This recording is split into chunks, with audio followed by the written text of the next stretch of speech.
So that takes us nicely, I think, to the next question, which is, how did you get involved in all of this weird hippie shit?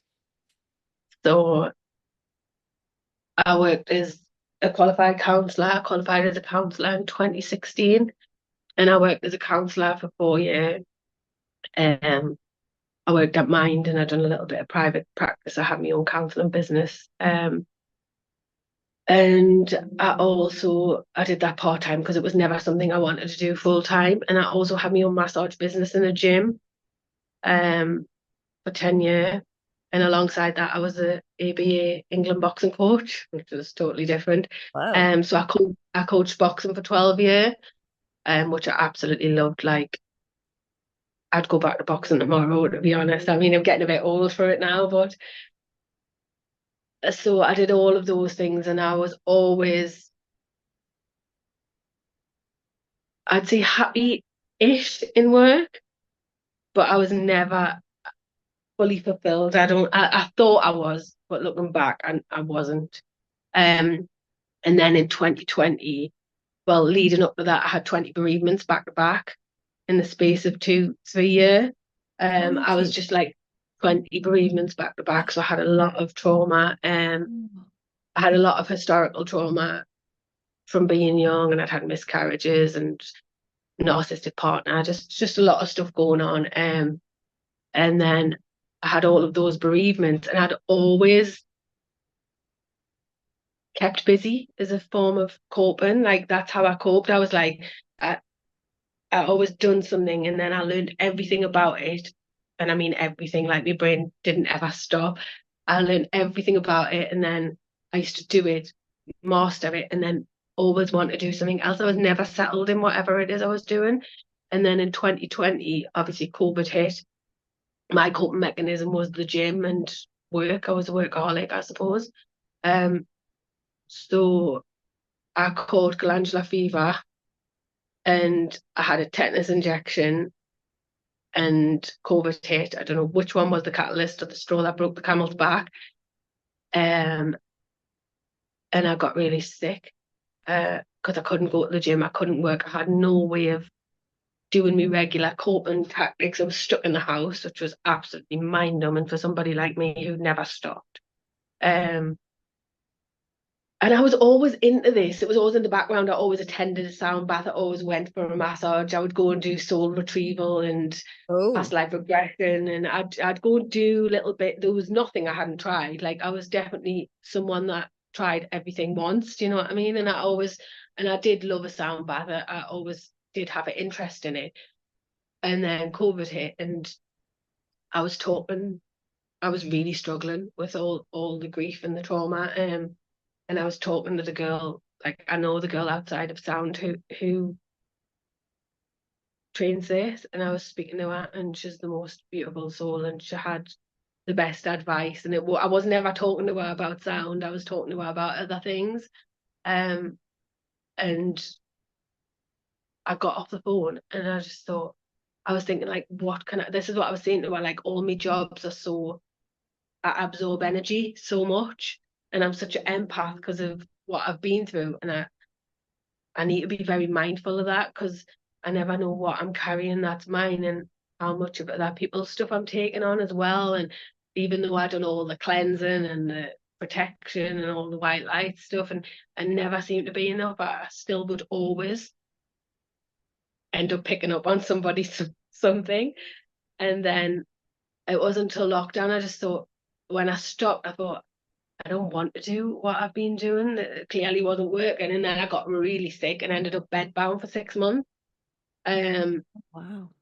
so I went through a complete dark night of the soul. Like everything I was about, everything I did got completely taken away from us.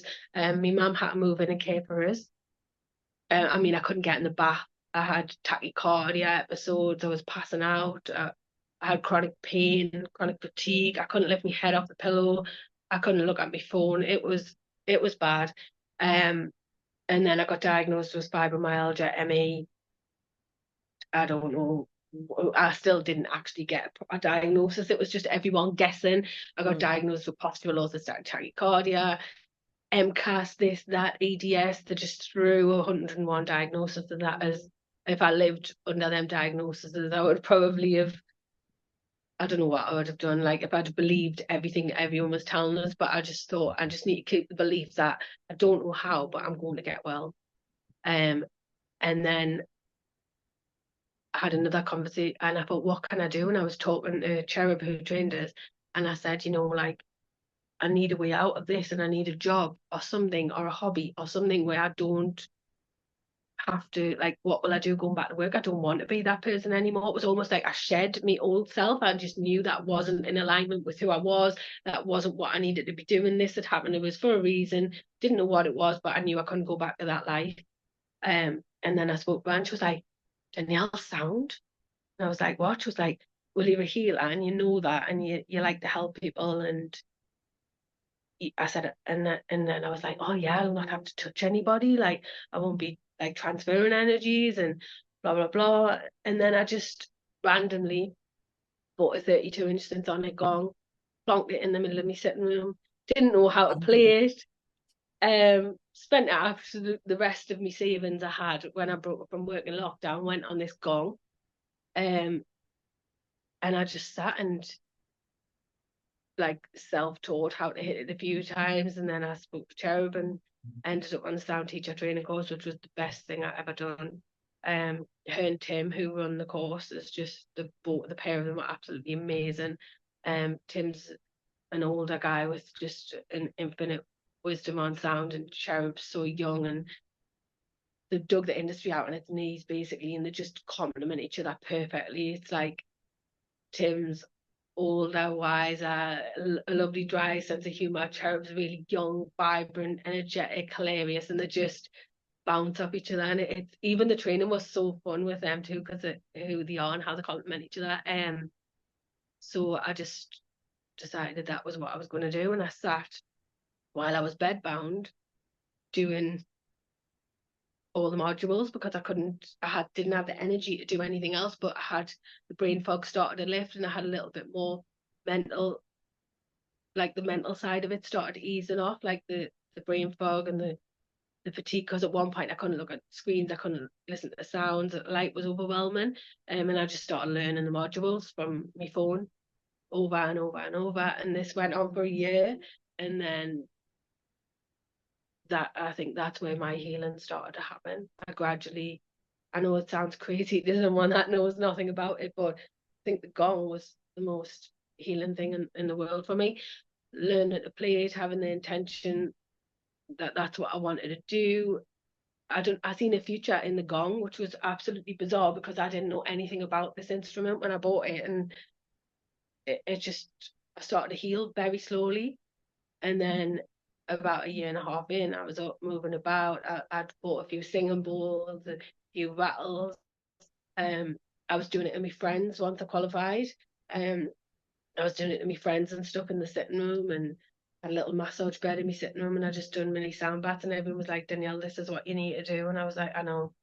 I don't know how I knew, I just knew. And then I got into it like 3 years later, I was more or less well and moving about, and I already worked in the cancer charity doing holistic therapies like massage, reflexology and stuff on and off with the cancer patients I used to cover for the therapist. Um, and then COVID, we had to do all the tests and blah, blah, blah for the cancer patients. And this was actually, it got emptied as a counselling room, and it was a waiting room for people that were waiting to go in to like isolate and whatever, because the treatment and the immune systems. Yeah. And then when it was no longer needed to be a COVID waiting room, I was like, why don't I do sound in here? And then So you do sound ended up in sound here. in for cancer patients, is that right? Yeah, it's a local charity in South Tyneside, so we help cancer patients and the families, like anyone affected by cancer, really. It's a self-funded charity. It's amazing. It's more like a home setting, so we'll try to move away from the clinical stuff because everyone's going to hospital for diagnosis, and so it's a little homely setting. We'll have 4 therapists, 4 counsellors, volunteers and reception staff. We'll have a retired oncologist, Reginald Hall, who's absolutely amazing. He's in his 80s and he's still going strong. So he comes in, if someone's got a diagnosis, he'll come in and have meetings with them about the diagnosis, how the treatment plan will go, and just talk to them about the cancers and things consultants necessarily don't have all the time to do all of the time. So he'll talk, answer questions that didn't get answered, because I think people leave the appointments and they haven't asked those questions. So he'll come in and answer all that. My Oh, mum actually runs the place. Um, she's off at the minute because she's just had anal cancer and just finished treatment, 6 weeks back to back radio and chemotherapy. Um, and she's at home recovering. But she set it up. She had vulvar cancer 32 years ago, and she had a radical vulvectomy, and then the same cancer came back anal years later. So she's undergone treatment for that, and she's a real warrior. Like, there's no stopping her. She's just amazing. And she helped raise £300,000 to buy this bungalow. They used to work from a community centre and set up the funds, and now it's just, we have Reiki, reflexology, massage, counselling, and it's like a home from home. They'll have a little kitchen, we'll have a little shop. So people that are losing weight because of treatment, it'll bring the clothes in, and people that need clothes just while they're on treatment, while they're losing weight, will come in and buy bits and bobs. It's oh, it's lovely. It's a really amazing. lovely It's place to really work. inspiring. And the feedback from the cancer patients around sound is Well, it must be unbelievable. really special to have something that isn't clinical and that isn't going to have all kinds of, I mean, other than what we've talked about, but all kinds of awful side effects. You know, chemotherapy is, you know, never experienced it myself, but you know, it's not a nice thing, is it? Whereas, like the more No, holistic side of thing just offers something very different, doesn't it? and I think when they're going through treatment, and you've got to think some of these people were high flyers, they had, very fast paced jobs, and some of them were nurses, doctors. A lot of them are from really intense jobs, and they've worked all their life and they've worked hard, and then they're getting treatment and they're made to stop, and they're at home with the family a lot, and that can have its own things. And I think coming here, it's just time for them, and the benefits. I mean, don't get us wrong, the families come in with them sometimes, and sometimes people choose to come in with the children. Sometimes mothers and children come in and have sound baths together. And it's really nice because it's a bit of time for them to do something special together, because they're too ill to do otherwise. But it's like, Um, it's amazing. It's an honor, to be honest. It's like a privilege to work here.